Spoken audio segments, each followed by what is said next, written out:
You shouldn't be too intimidated by the route phase. It can be tricky, but in most starter kit games, when you're playing someone, especially if you're a newer player, just remember the basic rules. When you get to the route phase, number one, you can never stay adjacent to an enemy unit, a known enemy unit. You have to route to the nearest woods or building hex and movement factors. And once you get there, then you can continue to route, but only if you go from building to building or from building to woods or woods to building. If you remember that, then it's pretty easy. And remember, you always have the option to low crawl. Now, full ASL is the routes are a little bit more complicated, and they want you, a lot of times when you play with full ASL, they want you to designate your target hex where you're going to route to, and then as you move along, then you can change the direction of your routes, because now you're going to see new units, or there's concealment, and there's all these other crazy things, but we don't have to worry about that for starter kit.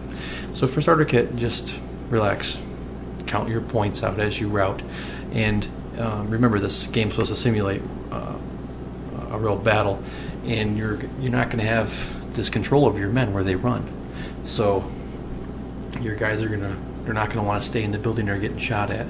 They're going to run away from their enemy, obviously, and they're going to, once they get to a building where they can hunker down and hide, they're going to stop, and that's the way the rules are designed and to reflect.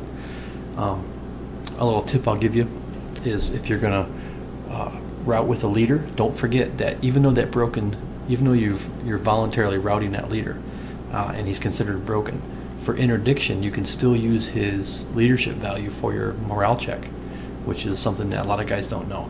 So even though he's kind of broken, he's not broken in the real sense, because he can still use his leadership. So if you had a decent morale guy with a leader, and he's a -1 leader, it's a pretty good chance you're going to pass that leadership check. Now, the flip side of that, though, is if you do an interdiction die roll with a routing squad or a half squad, which is even worse, and he fails, he's eliminated from interdiction. The leader is also eliminated. He's considered part of the unit and is not a separate counter.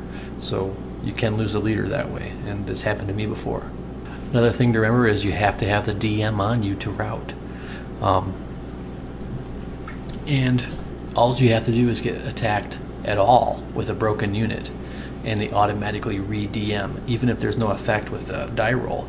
If there was a chance for an effect, then you have to DM your guy. So a lot of times you'll see your opponent maneuvering his pieces and shooting at you, even though he's probably not going to do any effect to a broken unit, because he wants to re-DM, because when you're DM'd, it's really hard to rally. And there's sneaky things that you can do even with routing.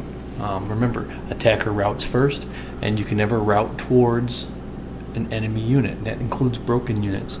So what I've actually seen a game before where a very tricky player was able to route his unit into a hex as the attacker. That meant that when the defenders came to his routing phase, he could not route in the direction he wanted to route, and was forced to be eliminated for failure to route, because that enemy unit now was blocking his direction because there was a broken unit in his line of sight.